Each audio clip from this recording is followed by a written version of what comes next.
Hey everyone, welcome to another edition of What Does It Mean? The podcast where we put all the pieces together to help you become a better investor. Joining me, Chris Versace, as always, are my two, let's just say the two folks that helped me become the three amigos, Bob Lang and Lindsey Bell. Usually I start with Bob. Lindsey, I want to break with tradition here. Lindsey, what is going on with you? What's going on with me? Well, I'm in New York City today. I got a couple meetings and doing a little media. I'm going to be on Mornings with Maria tomorrow morning. Nice. Any particular topics, or have you not gotten them yet? I haven't gotten them, but I have a sneaking suspicion that we're going to talk about earnings season, which I know we're going to talk about today too. So true. And if you're on with Maria Bartiromo, somehow, Lindsey, I'm going to guess the election is going to come into play. I could be wrong, but that's what I'm thinking. And Bob, I understand you have some interesting news to share with us based on cable TV news last night. Yeah, well, last night I got a nice segment on Jim Cramer's Mad Money show for the Off the Chart segment. And it's been a while since I had done that. So Jim asked me to produce some charts and produce a segment for him. And it was on. I think it was pretty well done. He does a great job putting those segments together. And we did some work on the housing area, residential construction, and I was very happy with that. So Excellent. Well, the only news that I have to say, folks, is that I am back from Connecticut where I was last week, and I voted. So I took advantage of early voting. I'm not going to tell you who I voted, given my right not to do so. But if you were to say, did I vote for an orange Oompa Loompa, the answer would be no. With that, what do you say we move on? We got three big topics, and folks, just so you're ready, here they are. Topic one, how reliable are equity strategists for big investment banks when it comes to price targets for the S&P 500? Second big topic is ETFs. We know that they've been proliferating. Total assets in the U.S. just crossed 10, not million, not billion, $10 trillion. Lindsey, I feel like I should do a Dr. Evil here. $10 trillion. very appropriate. So we'll talk about that. And our third topic, rounding everything out today, is the economy, good for earnings, but bad for rate cut expectations. All that in the usual banter back and forth when we return.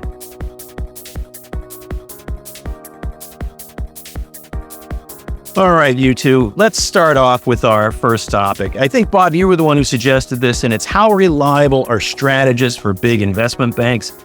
You know, it's funny that you wanted to talk about this today, and I know the reason why. It's on the back of what Goldman Sachs said, and I'll let you talk about that in a second. But earlier this year, on my, X feed, I posted a snapshot of S&P 500 targets by the leading investment banks captured by the Wall Street Journal. And when you look at it, they were like 4,800 to 5,100.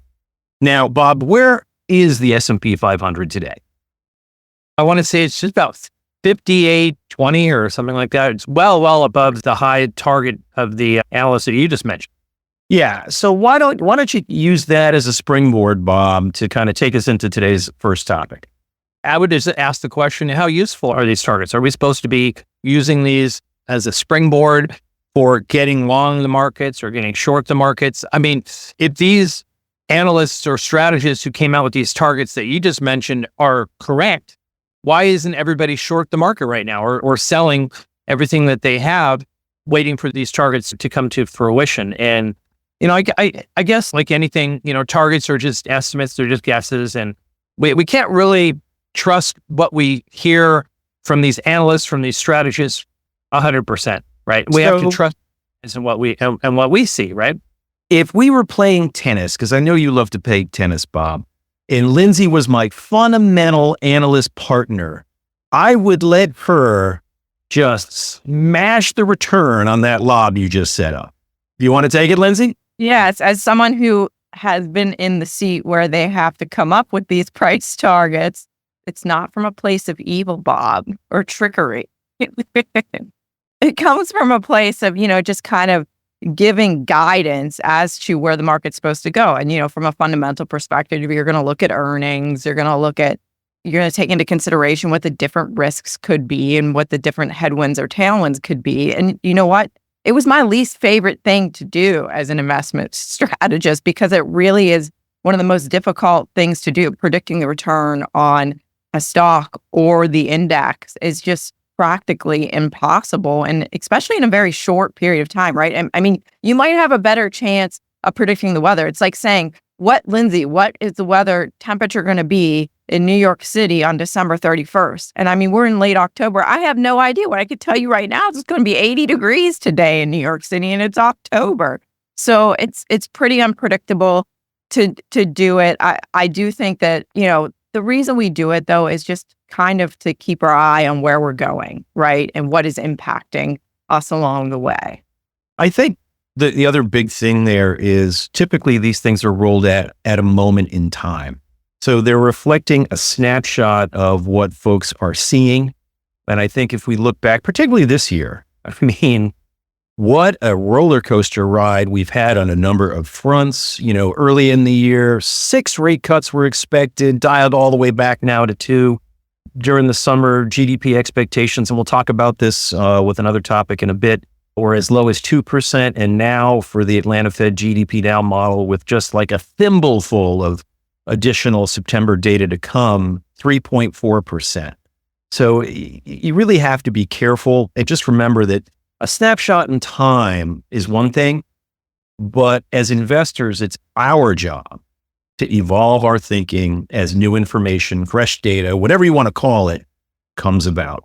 Bob? Yeah, what I was going to say is that there's an old economic saw, Chris and Lindsay, that said, give them a price or give them a time, but don't give them both, right? So when you come out with a price target or something with an objective at the end of the year, more likely one of those two things are going to be wrong, and you're going to have egg on your face, which a lot of these analysts do. I mean, if you look at somebody like a Kathy Wood, who runs a fund, runs money, or a Mike Wilson, on the other hand, who's a strategist for Morgan Stanley, right? And he seems always to be bearish.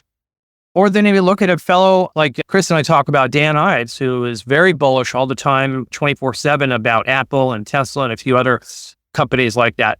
Where's the accountability at? When they come out and they say that, if they're wrong, is it just swept under the rug? Or is there's just some accountability there that says, hey, look, you know what? I was wrong and I'm sorry.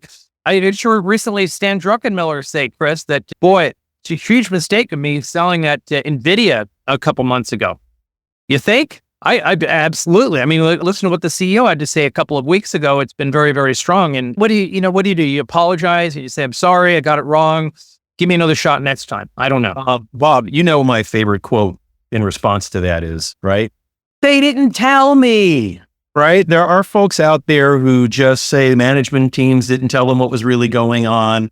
My response to that in the era of post-Reg FD is you're supposed to do your own homework like you were always supposed to do, but instead management teams aren't allowed to kind of give you the old wink, wink, nudge, nudge type of thing that, they used to do in the past before Reg FD was there. So that's, you just have to be, and I say this all the time, you have to be an active investor. That doesn't mean you're trading every day, but it does mean that you're reading the data points, paying attention to not only what your companies are saying, but what the customers, competitors, suppliers are saying as well, so you can continually update your investment mosaic. Having said that, there are some of these strategists out there that come out with these ridiculous multi-year, decade-long calls, and I think that's the one, Bob, that kind of set this whole conversation up. Goldman Sachs said they see just 3% gains in the S&P 500 over the next decade.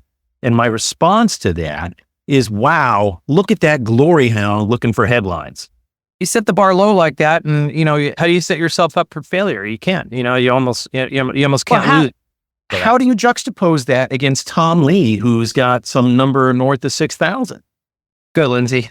I mean, it's a pure guessing game, right? And they can tell you what drivers they're using to get there, right? But the reality is neither Goldman or Tom Lee are going to be absolutely right. To pinpoint that point in time, like you said, is practically impossible. JP Morgan Assets Management's Dr. David Kelly, he was recently asked by journalists, what's the greatest risk to your forecast for your S&P 500 target? And he kind of laughed and was like, the greatest risk is the risk that we haven't thought about, right? because the market and the economy actually can adapt and react to real-time information like interest rates going lower or higher or whatever, or inflation, this, that, and the other thing. But it's the events that we don't anticipate or don't see coming, like called pandemic or the financial crisis, things like that, that's where we get into trouble. And so it's hard to predict that. And nobody has that on their bingo card in the year that it's going to happen, or very few people do. It goes to show that we're investors for the long term. If you look at the chart of the S&P 500, which we're trying to make target prices for, over a very long period of time, it's up and to the right, even with big drawdowns and pullbacks. And so I agree with Chris. I don't think it's set it and forget it, because some of those drawdowns take a while to get back to even. I think you need to be active out there, but you don't need to be trading every day or even every week. You just need to be aware of where your money is, why it's there, and if your thesis for that investment strategy, if anything is causing it to change. And if so, then you need to make adjustments. Lindsey, you just did a wonderful job of wrapping up that first topic without even trying. That's what I'm here for. Well done. Well done. Yeah, Bob. Well, Chris, I would say that over the years, I've had, like you, I have my share of reading some strategists and analysts. And I do have to say that, in all honesty, I'd have to say that Lindsey is right up there at the top with her predictions and her forecasts for markets, short-term and long-term. So we're lucky and happy to have her with us and sharing her knowledge. The check's in the mail. Don't you worry, Bob. Lindsey, when I hear that, we used to, on a different podcast, we used to joke and use the language that Anthony Mackie uses whenever he finishes a cut in a movie. So they film a scene, they yell cut, and he yells, cut the check. So if you want to just say cut the check to that is fine. But let's move on. And I'm actually going to take our topics out of order, because I think, as we were talking about the first topic, I think the third topic for today should really be the second one. So that one is the economy good for earnings, bad for rate cut expectations? And the setup for here is this. Really, over the last couple months, really since July, second half earnings expectations for the S&P 500 compared to the first half have been coming down. So, if you were to look at it back in July, the second half was expected to rise just over 11% compared to the first half. End of August, that fell to 7.8%. September, 6.9%. And now as we get into October, 5.3%. So, you think about some of these targets and you see these S&P revisions, you're kind of like, I'm not really sure what's going on here. But I would posit to both of you that perhaps these downward revisions are overdone. When we take a look at the Citibank Economic Surprise Index, back in positive territory, that means the economic data is coming in stronger than expected. And again, we take a look at that Atlanta Fed GDP Now estimate that I just mentioned, that's at 3.4%, up from, mid twos in August. So the economy performing better than expected. And as we're talking today, we've started to see earnings come in better than expected, not just from the financials recently, but in other markets, sectors as well. So first question in this part of the podcast, do you guys think that those downward revisions might be overdone, or am I crazy? So I'm going to go first, because I dig into these earnings estimates during earnings season pretty deeply. And one thing I'll say about the third quarter, usually you see, what are we in the second or third week of earnings now? The second week. Second real week. Second real week. And you start to see, the estimate can come down a little bit at the beginning, but then usually you see companies beat, because us ex-company analysts like to set the bar low enough for these companies to beat, right? No, well, hey, hang on, Lindsey. Let me just stop you right there, because I think you're right. But I also want to quickly just sidestep and talk about a Wall Street analyst trick, okay? If you like a stock, what do? You keep your earnings low and your price target on the low side. Why? Oh, they beat my earnings. I have to raise my price target. On the other hand, if you don't like the company, what do? You keep your earnings estimates just out of reach and your price target high. Why? Can't believe these guys missed my earnings. Oh, this confirms my negative stance on this company. I have to cut my price target. Back to you, Lindsey. I can't believe you just spilled the tea, Chris. Speaking of the magic trick, it's like, Yeah, you know what? I love our listeners. And from my perspective, I'm going to pull them behind the scenes and put them in the know. Okay, well, I'm going to do the same thing. And what I noticed, and I keep asking myself, I look at S&P Capital IQ's estimates. I'm looking at third quarter and I'm like, geez, the growth rate has been lowered to 2.1%. Again, Cap IQ's numbers for the third quarter. And that reduction is largely coming from the industrial sector, believe it or not. And so the expectations going into the earnings period just on October 10th for that sector was a negative 2% growth rate. And now it's at a negative 12% growth rate. And what's driving that when I dug into it is CSX, because again, this is the S&P 500, so it's weighted by market cap. So you have to consider how big the company is when you're looking at it. CSX reported they missed on top and bottom lines, and they trimmed their outlook because of lower oil prices and the hurricane impact, right? But then there's the impact from Caterpillar, which I find so fascinating. Caterpillar, who was it? Morgan Stanley downgraded them last week, and they said that their earnings might be at peak and destocking of dealer inventories could offset any benefit from infrastructure spending in the U.S. Now, JP Morgan came out to counter that, and the earnings estimates for the third quarter were cut slightly, but it's a huge weight in the industrial sector. And so I think the industrial sector is actually what's weighing on the estimates for the third quarter. My numbers for the fourth quarter are stable to down slightly. I mean, they've moved since July. You mentioned July. They have moved lower since July. So it's going to be interesting to see how the rest of the earnings season unfolds. Tech's going to be obviously a big component coming up here. We got Netflix. It was a lot better than expected, which is a good sign for the consumer too, by the way. The banks have done really well. Healthcare, not so much. But yeah, I think we're just getting into really the heart of it. Overall, 80% of companies have beat on the bottom line.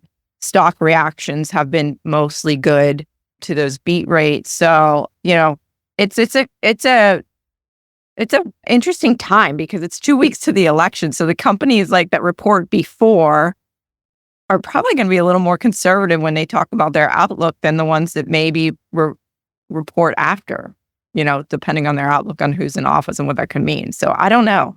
That's actually a great point, Lindsey, because we are less than 2 weeks away from the election. It also means we're less than 2 weeks away from a lot more economic data for how we start off the final quarter of the year.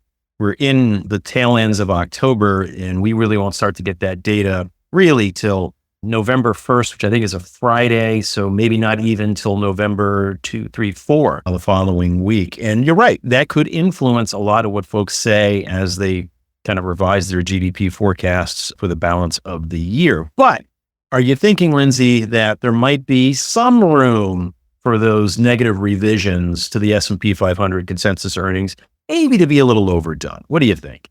Yeah, I do. I think the bar was lowered. I mean, we're going from a double-digit earnings quarter in the second quarter to 2% in the third quarter. And I know I like to look at it year over year versus quarter-over-quarter progression. But, sure, some of the comparisons get a little more difficult, and there's sector-specific stuff like lower oil prices impacts the industrials, impacts energy, impacts materials. And a weak manufacturing economy will impact those sectors too. But, the consumer has shown strength and resilience. So really interested in seeing what that looks like. I will say early stages for consumer staples and consumer discretionary, the top lines are not getting big beat rates for those two sectors. So that's something to watch, but earnings still have been good. So we'll see early. And I know we'll dive into retail earnings once those come out. They come out late in the quarter reporting. So, Lindsey, that's like you going home. The retail, I mean. Bob, Dan? Yeah, so I think next week is going to be a pivotal week for the markets. It is a huge week of tech earnings. Like Amazon comes out on Halloween, Apple, Alphabet, and so forth. And we're coming up at the end of the month as well, too. I put a note out this morning and I said, the hunt for red October is on because we've had a green month of October. So are we going to finish in the red with only about a handful of days left of trading in the month? So I think it's kind of interesting to see some other groups, not just technology, have been doing well. Chris, we saw good strength in a name that we both follow, Morgan Stanley, which is in the Street Pro portfolio. That one did real well, as did Bank of America. So it's not just the financials that are doing well. It's also some media stocks, some Lindsey mentioned Netflix. So I have to think that Lindsey's onto something here with the low bar that was set here, that we're going to see some good earnings coming out of this quarter.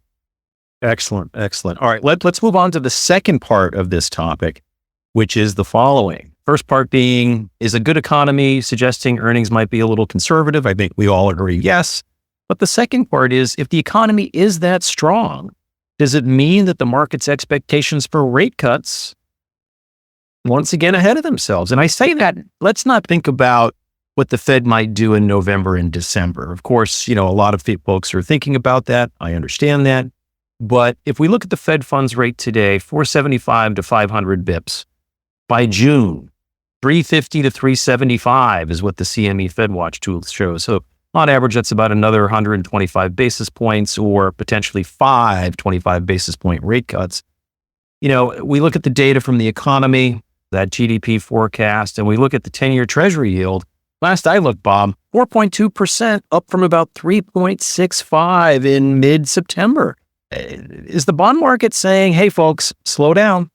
I don't think so, Chris. I think to a certain extent, the bond market is saying that growth is strong, and we have evidence from that, from the jobs market and the earnings that we just talked about for this quarter and the previous quarter. I think what the Fed is trying to get to, Chris, is a normalized yield curve. That would be if we held longer term rates like the 2, the 5, and the 10, and the 20, rather static for where they are right now, and the Fed funds rate comes down to that 3.5, 375 level that you just mentioned, which I believe 3.5% is about the neutral rate that they've been talking about. So we're only talking about another 5 rate cuts between now and then.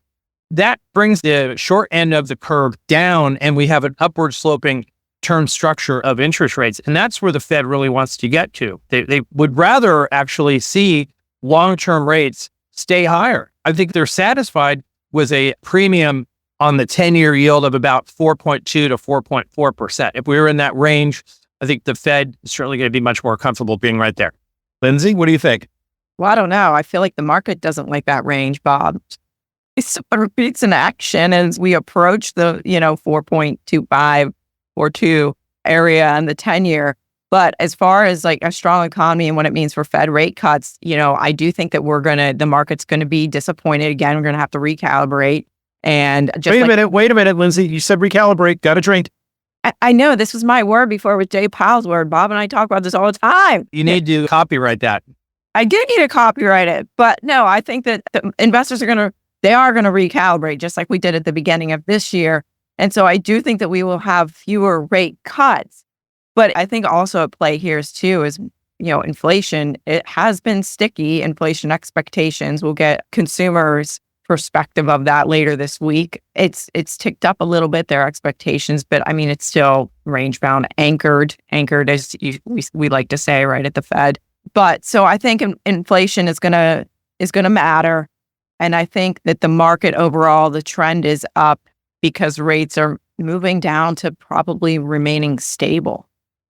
Yeah. Well, I would say something about interest rates is that it's about the speed of the expectations of the speed of which the Fed is going to cut interest rates. I recently talked about this for a while, and we kind of agreed that I don't think the Fed is going to be done cutting interest rates until 2026, probably the spring of 2026, where the market is saying June 2025. So we've got this disconnect there in terms of time of about 7 to 8 months. And once that gets reconciled, that is what's juking the markets these days, Lindsey. And I think that when the market decline like it has been, when long-term interest rates like the 10 and the 20-year start rising, I think this is a problem that the markets have right now when there's this disconnect going on.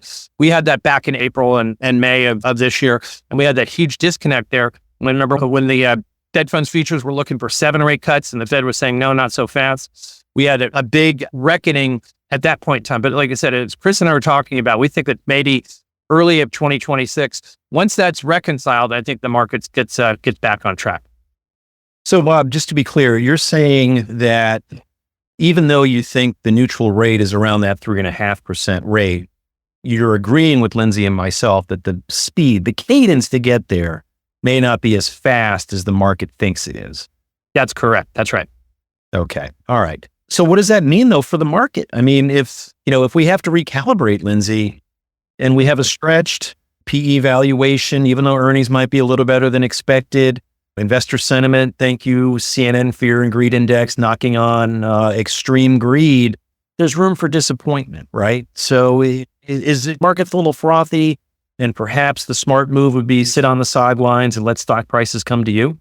You could do that, or you can just stay invested. But understand that, like Bob laid it out pretty clearly, that until the economic data, the Fed and interest rates are all aligned again, there's probably going to be some volatility and it's tough sailing ahead. But I think you just stay invested. Ride it out is your advice. Yes. Okay. All right. Bob, wrap it up. What I found fascinating was the low bar that it seems like earnings estimates have for this quarter. And I guess it's normally the case. An old investor told me many, many years ago, posited this question to me rhetorically, said, do you really want to be short during earnings season? And obviously the answer is no, because these sort of things happen when they lower the bar for earnings. So I'm fascinated about the earnings, and I'm optimistic that this is going to be a good quarter. All right, let's move on. ETFs, these have been a revolutionary instrument, I think, for investors, giving you a more affordable way compared to mutual funds, the ability to trade like stocks. And in the beginning, a lot of the strategies were, I hate to say it, kind of cookie cutter. And you want to invest in the S&P 500, you want to invest in home builders or industrials or tech, fine, great, broad-based exposure. But really over the last several years, we've seen a lot more interesting, niche-y, targeted strategies come about. And surprisingly now, overall ETF assets in the US have passed that 10 trillion mark. Huge, with the S&P 500 SPY ETF surpassing, holy cow, 600 billion. Lindsey, what do you think of this? It's amazing. And I think that 600 billion mark was hit like a month after it hit 500 billion. So it's growing quickly. It launched in 1993. And by the way, just a quick story on the history of the first ETF, which is the SPY, is that Jack Bogle, who even up until the end, he kind of wasn't so into ETFs. It kind of goes against his business model, right? But he had the opportunity to own that product, the SPY at Vanguard. The guy that invented the ETFs came to him first, and he turned it down because he was worried about the active trading aspect of it on a daily basis. Because remember, mutual funds can only trade once a day. And this, you were going to be able to trade frequently. And he thought it meant that it was going to really push retail investors to speculate and to do kind of not so great trading strategies, not be invested for the long term. It was going to sort of entice them to do that. But anyway, he turned down this opportunity to own the SPY product. And so State Street got it. And I think up until the end, he was just like, I never had any regrets. I never talked to anybody about it. I'm fine. This is like one of the first investors in Apple who sold all of Apple stock back in the 70s or something like that. So I'm sure Jack Bogle probably, rest in peace. He probably regretted not taking that offer up. He might have, but for all we know, I never met him. For all we know, though, he might have been a guy whose glass was half full, thinking about all the other things he did, not necessarily focusing on the one thing that he missed. So it is interesting about the adoption of ETFs, and it is kind of different depending on the market that you're in, right? So here in the US, we actually think of them more as a retail product, individual investors, but we do see RIAs use them. We do see money managers increasingly using them. Whereas if you go to Europe, it's actually the way around, right? It's more the institutional market that uses ETFs, not individuals. Which we've got some indices over there for some work that I do over at Thematica that I was kind of surprised a few years ago when we first saw this. And in some respects, it's almost as if the ETF market is, I won't say, 5-6 years behind what's going on in the US, but definitely a slower rate of adoption. And if you go the further, got to make sure I get this right, the further east you go, the further behind it seems to be. But you think about those numbers here in the US, and then you take a look at the fact that the original ETF started off as passive strategies, meaning they were really tied to an index. They mimicked the index, but now we've seen another shift in the ETF market towards active ETFs, where it's really, the ETF is a wrapper that houses the strategy. And someone was telling me that active ETFs in the US have crossed 800 billion in assets. So that's not quite 10%. Oh, sorry, way less than 10%. Doing my math wrong here. It's still a small piece of the overall market, but it sounds like it's the fastest growing piece so far this year. Yeah, it was just 5 years ago, the active ETF business was only $100 billion business. So in 5 years, it's grown pretty quickly. And Strategas put out some data on this. It accounts for 30% of year-to-date fund ETF flows. That's so huge. It's growing very, very rapidly. And what you're seeing too, I think, is the trend is some of these big mutual fund houses are turning their mutual funds into active ETFs. Yeah, but it's pretty interesting that they're doing that, though, because when you think about the fees that are charged for a mutual fund compared to some of these fees that are charged for an ETF, like they're not making up, the drop by pushing over to the ETF wrapper. And I suspect it means that there's a fair amount of internal cost cutting going on. Dare I say, even adoption of AI to help drive these things.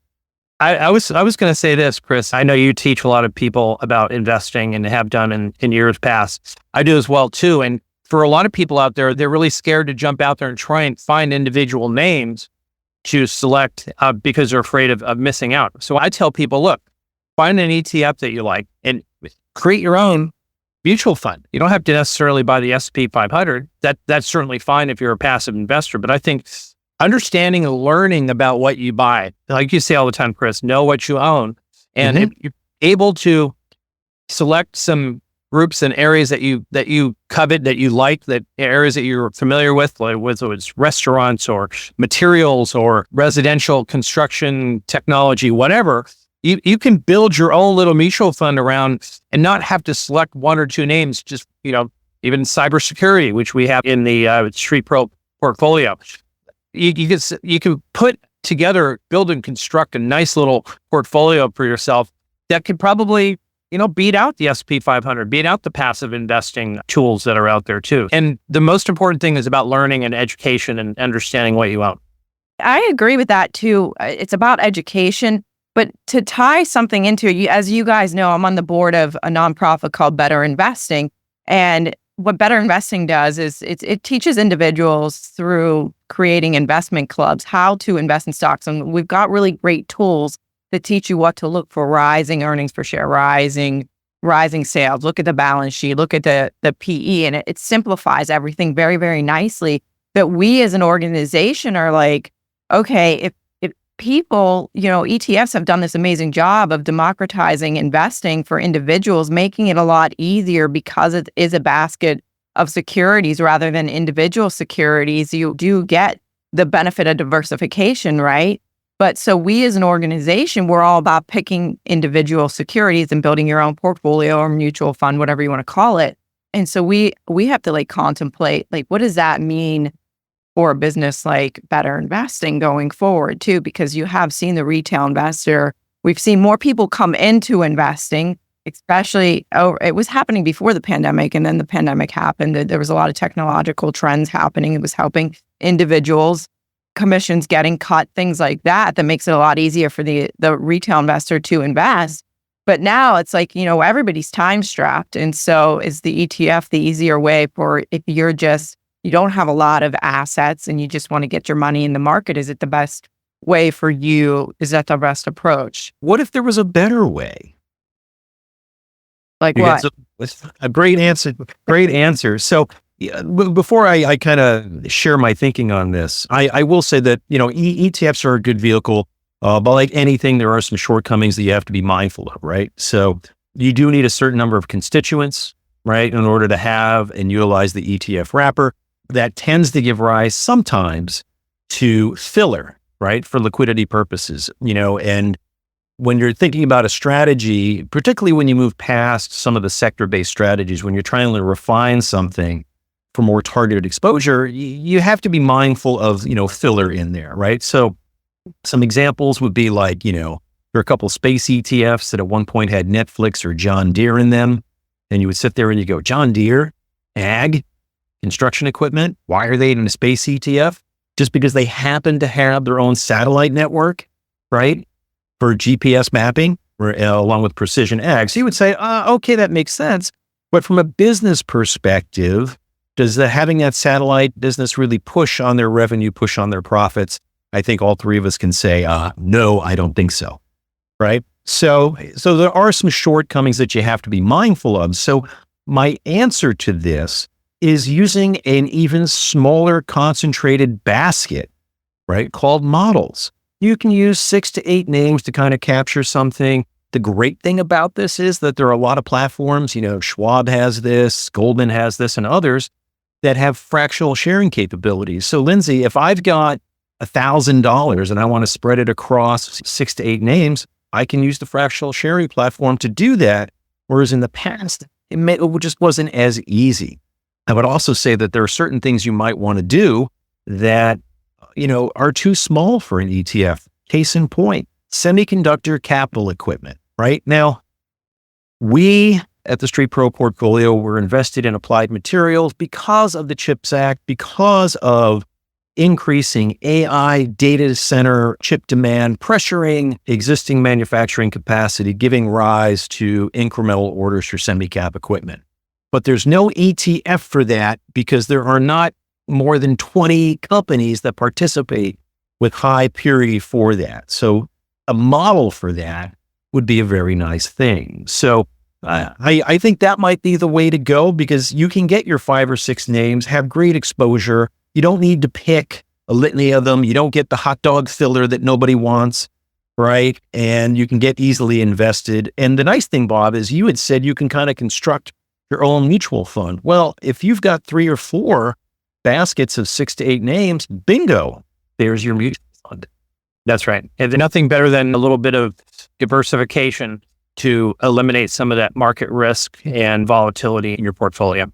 I totally agree. And Lindsey, you gave a commercial for better investing. All I'll say is over at Tematica Research, we've got about 20 models. So anybody who wants to go take a look, go over to tematica.substack.com. End of the message. Those are my favorite ETFs, Chris. I love those ETFs. Those are great. Tematica is great cocktail investing and great things. Hey, cut the check. I appreciate the words. We're gonna be poor after this. All these. I had to even it out. I can't just be nice to Lindsey and not be nice to Chris. I know. I appreciate the word salad, Bob. No worries. All right, folks. We'll be back in a minute to wrap it all up and put a bow on this week's episode. Hang tight.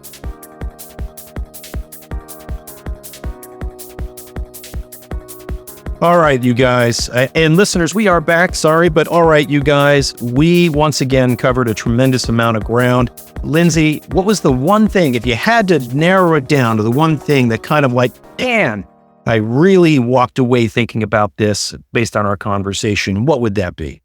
What I would say is I'm going to tie it together that investment strategists, S&P 500 price targets don't matter, but earnings do matter. Maybe I'm biased. Well, I think that's right. Bob, you have anything to add to that? I think that the discussion we had about the ETFs was fascinating and interesting data there about how much money is being attributed to ETFs and the growth rate is moving enormously. It's just a good sign that investors are starting to learn a little bit more about investing, becoming a little bit more educated and coming in with some knowledge about investing and putting money to work when they should. I think that's right. Lindsey, I'm going to dogpile onto what you had to say about earnings and such. And I would say that our conversation really across all of it today falls into the camp of you need to be an active investor, which means you need to know what you own. You need to know the positives to it, the shortcomings to it, whether it's an individual stock or perhaps, a shortcoming inside an ETF strategy. Always, always, always know what you own, do the homework, I hate to say it, folks, there's no easy way around it. And with that, that's a wrap for this week's episode. Be sure to check the show notes and the resources down below. Go look at explosiveoptions.net, see what Bob has to say, march on over and get Lindsey's The Shift. And folks, you can always find me over at the Street Pro Portfolio. Thanks for listening. We'll be back with you next week.